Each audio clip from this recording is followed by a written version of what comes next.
Estamos de volta e a gente vai agora a Brasília conversar com o Bruno Feitosa, que é jornalista da assessoria de comunicação da CNBB e traz para a gente as principais notícias da igreja no Brasil. É com você, Bruno. Olá, Vinícius Arouca. Começa agora a edição especial do Boletim Igreja no Brasil com as principais notícias desta semana.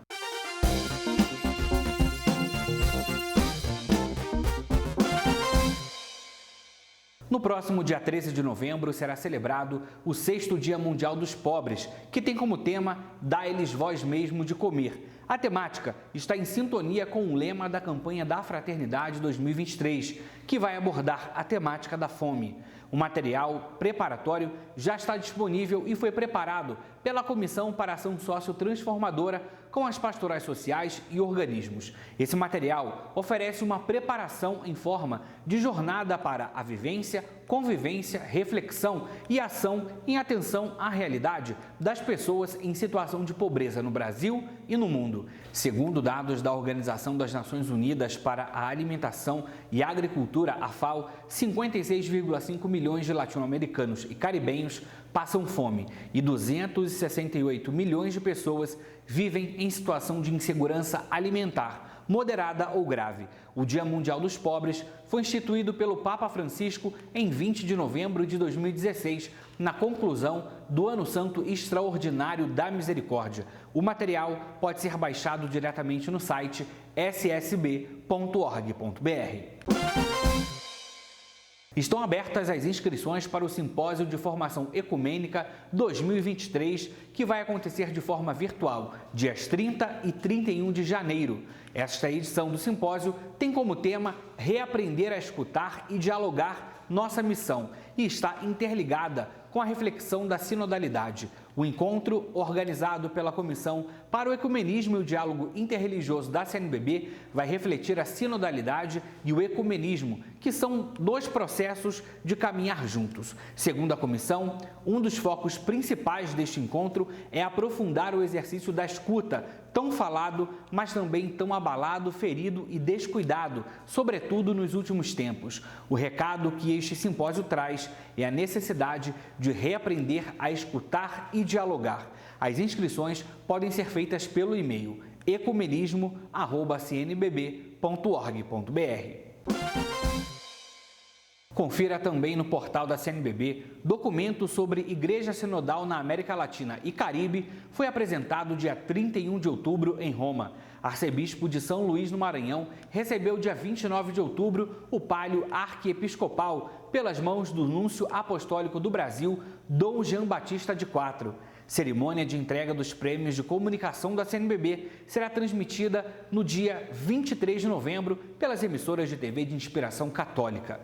O Boletim Igreja no Brasil fica por aqui. Acompanhe as novidades da CNBB acessando o nosso portal cnbb.org.br ou pelas nossas redes sociais no @CNBB Nacional. E claro, não deixe de se inscrever em nosso canal do YouTube, ative o sininho para receber a notificação de novas publicações, além de curtir e compartilhar o conteúdo. Até a próxima!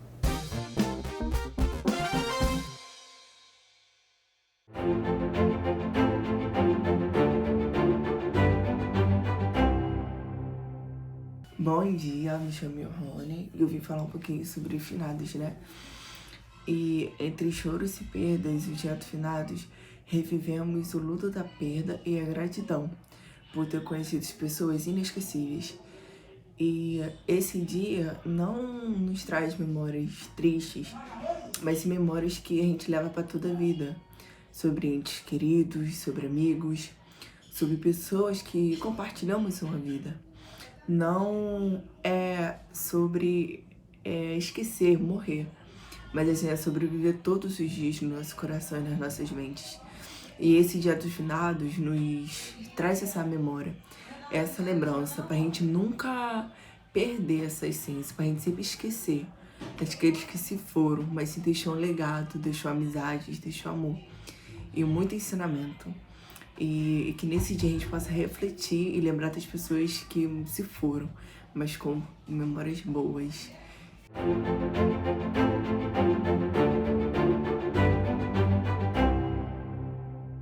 E a partir de agora, você acompanha um novo episódio do quadro Conhecendo a Fé Católica, apresentado pelo padre Marcos Vinícius, uma produção da Web TV Redentor que aborda alguns dos temas mais importantes da Igreja.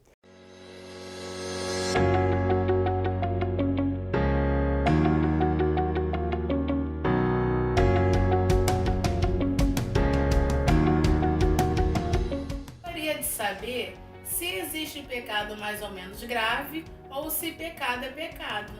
Deus o abençoe. Agradeço a sua participação mais uma vez no nosso programa aqui pela Web TV Redentor. Eu sou o Padre Marcos Vinícius. Uma honra poder contribuir com esse momento de formação através do sistema de comunicação de nossa Arquidiocese de São Sebastião do Rio de Janeiro. É muito pertinente essa pergunta sobre o pecado e sobre a graduação do pecado. Hoje nós vivemos uma certa enfermidade na sociedade de relativizar o pecado, de tudo transformar a palavra, ao vocábulo defeito. Não.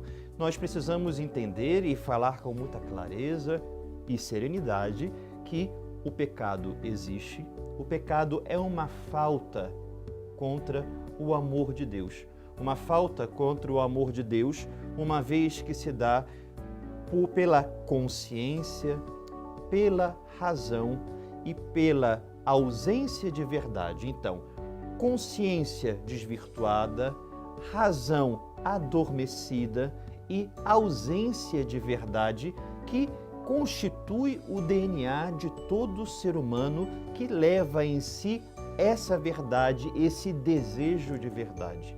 Ora, sabemos que o pecado, ele afeta a natureza humana. Não somente afeta a nossa própria natureza de sermos imagem e semelhança de Deus, mas o pecado também fere a nossa solidariedade para com o próximo. Por isso, é uma grande dor ao coração de Deus, é uma grande ofensa a Deus, porque fragmenta o destino de sua criação para nós. Ou seja, amá-lo, dar glória a Ele e fazer o bem, amando ao próximo como a nós mesmos. Nessa graduação do pecado, nós temos aquilo que chamamos dos pecados veniais e os pecados mortais. Os pecados mortais são aqueles pecados que têm uma matéria mais grave. Ora, o pecado mortal, ele atenta fortemente à comunhão com Deus, nos separa dessa amizade e desse amor a Deus, porque o pecado mortal ele acontece de forma deliberada, de forma consciência, com um exercício da liberdade, ou seja, a pessoa quer e escolhe aquele erro, diferentemente quando é uma ignorância invencível, quando a pessoa não tem o conhecimento daquele ato grave, então não é pecado mortal, porque existe essa ignorância invencível. Porém, quando a pessoa poderia ter o conhecimento de que aquele ato grave gera um pecado mortal, nós chamamos de ignorância afetada. Então, continua sendo um pecado mortal. Então, é muito importante, meus amados irmãos e irmãs, nós termos essa consciência do pecado mortal, muitas das vezes relativizado, porque as pessoas tendem então a ver tudo como os pecados veniais.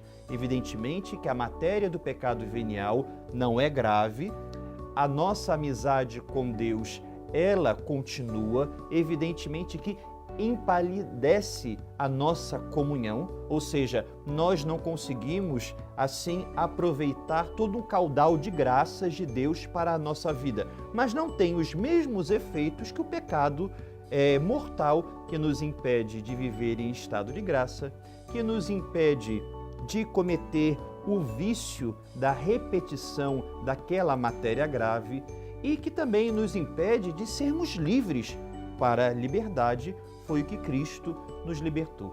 Por isso, meus amados irmãos e irmãs, o tema do pecado é importantíssimo no século XXI. Já no século passado, São João Paulo II, em diversos documentos, chamou a atenção para esse relativismo, o quanto nós não podemos deixar de nos confessar, de fazer um bom exame de consciência e de saber a diferença entre o pecado venial e o pecado mortal. Um prazer enorme de poder colaborar com esta formação e não deixe de nos enviar o seu e-mail, o seu contato com mais perguntas para enriquecer o nosso programa.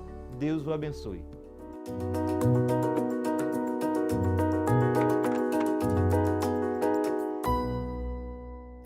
E você pode sugerir também qual tema gostaria que fosse abordado aqui no quadro Conhecendo a Fé Católica. Para isso, basta acessar o Instagram da Web TV Redentor, o canal oficial da Arquidiocese do Rio de Janeiro, que aparece agora na sua tela. Encaminhar a sua sugestão pelo direct.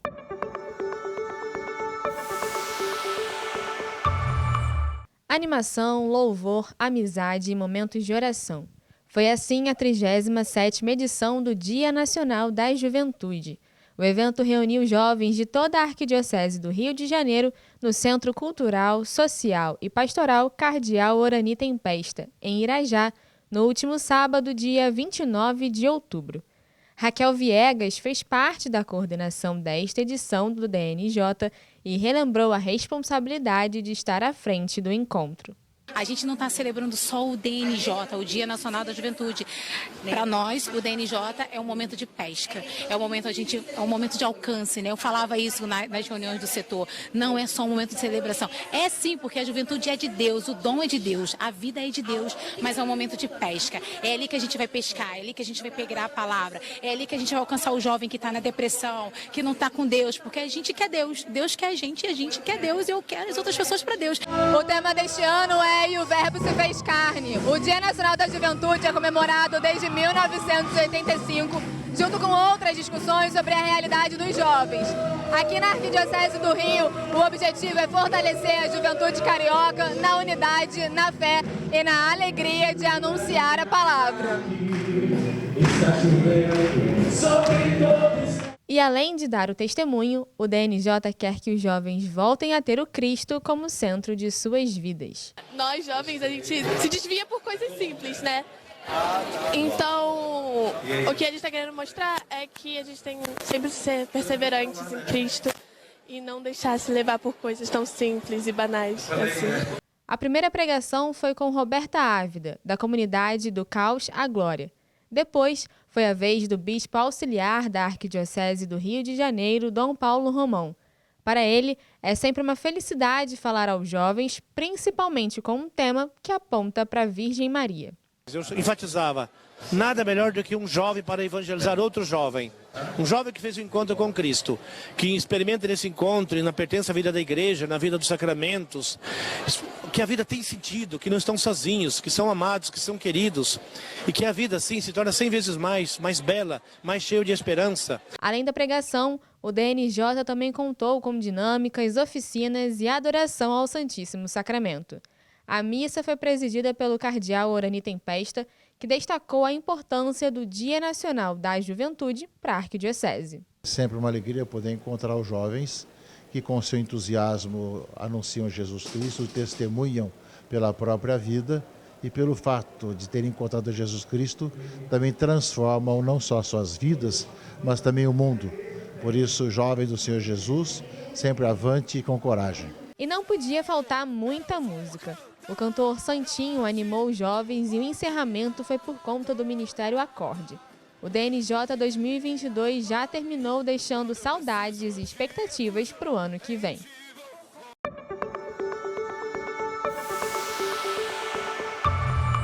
E a gente vai para um rápido intervalo e volta já já, não sai daí.